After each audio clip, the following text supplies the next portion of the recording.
Okay, everybody, thanks for tuning in. I really appreciate you watching my videos. I appreciate your support. Full disclosure, I am not a mechanic. I would never claim to be. At best, I'm a backyard weekend warrior.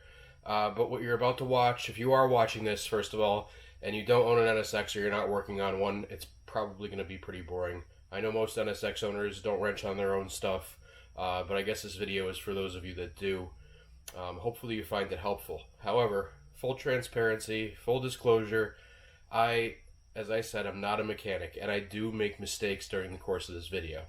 So please don't hold it against me. And a word of caution, if you are following along and doing these steps as I'm showing them, I show my mistakes, and I don't show that they're mistakes until after. So if you're doing this step by step along with me, then I really suggest that you watch a little bit ahead before you start doing the steps, because otherwise you'll make the mistakes too and not realize it until I realize it in the video. So anyway, despite that, I hope this is helpful for whoever needs this. There weren't any videos on how to do this stuff.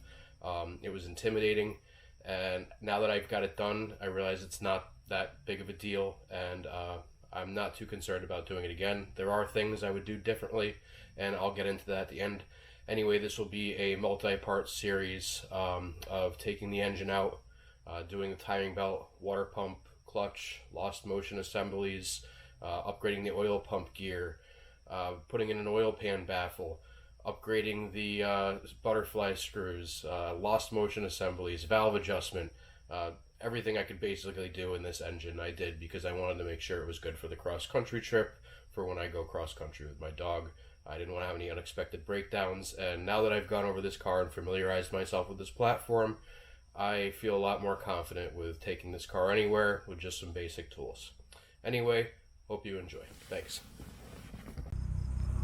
So we're pulling this out today to get the NSX in.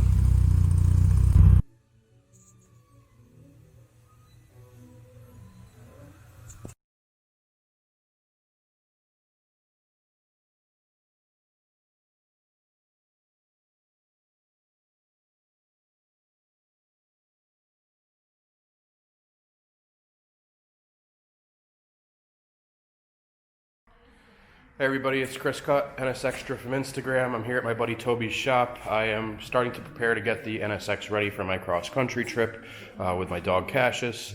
If you guys haven't been following along, I suggest you go look back at my other videos to see what's going on.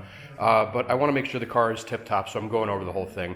Now, the NSX does not require the engine to be out for service, but I want to get my hands on it and go over everything, do every seal, timing belt, water pump, clutch, valve adjustment, lost motion assemblies, and anything else I can get my hands on there that needs to be replaced or upgraded, so that I can be assured that when I go cross-country, I'm not in a 25-year-old car that's going to break, but I'll be in a old car that hopefully doesn't break, or if it does, at least I'll have had my hands on the pieces, so I'll know where everything is, and I'll be familiar with the platform, more familiar. So here I am at his shop. He's always got cool stuff in here. This thing's awesome. This is actually two-wheel drive, which is really neat. So it's got a drive shaft going across there to the sidecar. Pretty neat. There's a DeSoto he's been working on for a while. I guess the owner does rally driving with it in India, which is pretty awesome. Beautiful car. And here's my car. Old Volvo there. He always has a lot of old Volvos around. I helped him just get rid of 3 or 4 of them in the last month. Yeah, so it's going up on the lift. Timing belt, water pump, those are the most important things. They were done 20,000 miles ago, but it was done 11 years ago. So just due to time, I want to make sure they're good. The rubber does start to break down and deteriorate over time, so they have an interval in which you're supposed to do it, and I am overdue for it. So I'll be doing that. I'll be checking out the clutch, probably replacing that. A lot of this video will be boring for a lot of you viewers, unless you're into DIY stuff, or if you own an NSX, hopefully this will be helpful for you. I haven't seen any videos that are detailed about what to do step by step to take things out. one at a time for this car. So of course the first step is get it on the lift safely. Second step is disconnect the battery. So that's what I'm going to do now.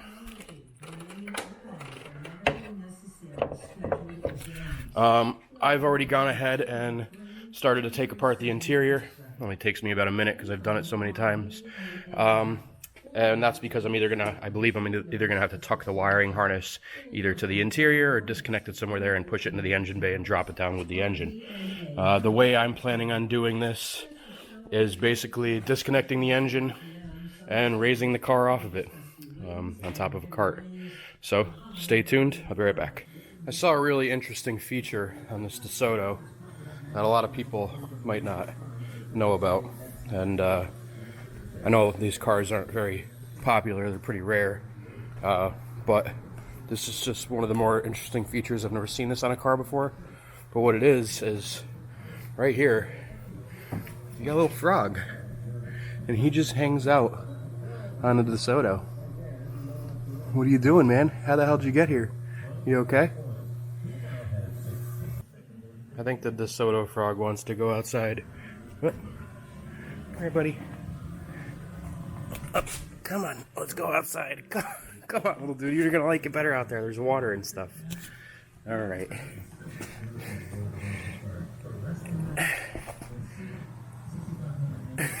Jeez. All right, come on, DeSoto frog. Stop doing that. Ah, no. 6 hours later.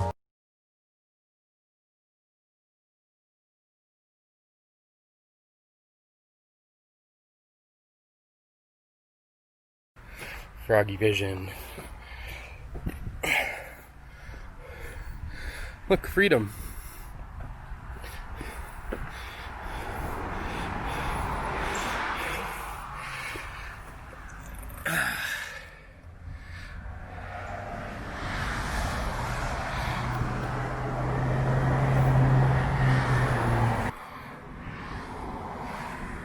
Later, bud.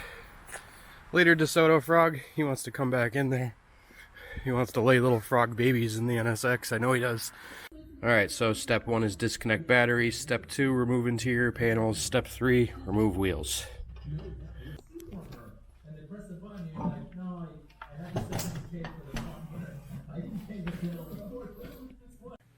Next step is to undo the shift linkage. I believe that's the next step. And I've never done that before. Also, I'm going to have a little more steps than some people because my car has ride height sensors, which are going to have to be disconnected. Not that big of a deal. I just have them connected to the sway bar there. But also all the wiring for them. You can't see them, but they're right there going down. And I actually have them zip tied all along the subframe. So that'll take me a little while to fish through the trunk and everything. Okay. Next step is to take down this cover here, which covers this tunnel for the coolant hoses and the shift linkage, and in my case, my air suspension ride height sensor lines. Next step is to remove this shift linkage cover right here. This comes off. That exposes your shift linkage. Then you have to take off this front bracket. Alright, so once you remove the 10mm bolts from this part of the shift linkage cover, and then this part for the bracket, those are 12mm in there. What you got to do is up on top, I don't know if I can show you this, there's a little cotter pin on each of these. And you got to bend them, pull them out with needle nose, and then these should lift off right there, and the shift linkage should hang down and be disconnected from the transmission. There's also the upper cover right here, and to get to the cotter pins up here, it makes it a lot easier if you remove this upper cover. So that's what I'm going to do now. Next step for me is, although I love it, this Pride RFL exhaust. It's all nice and pretzel-y looking and crazy. Just has those two little resonators, one there, no mufflers. I'm going to take it off. I have a Comptech exhaust. It's much, much quieter. My dog will enjoy the ride a lot more. He hates this exhaust. He doesn't like it. When I start up the car at first and it revs, or if I'm getting on it, I could tell he doesn't like the sound that much. It's too loud for him.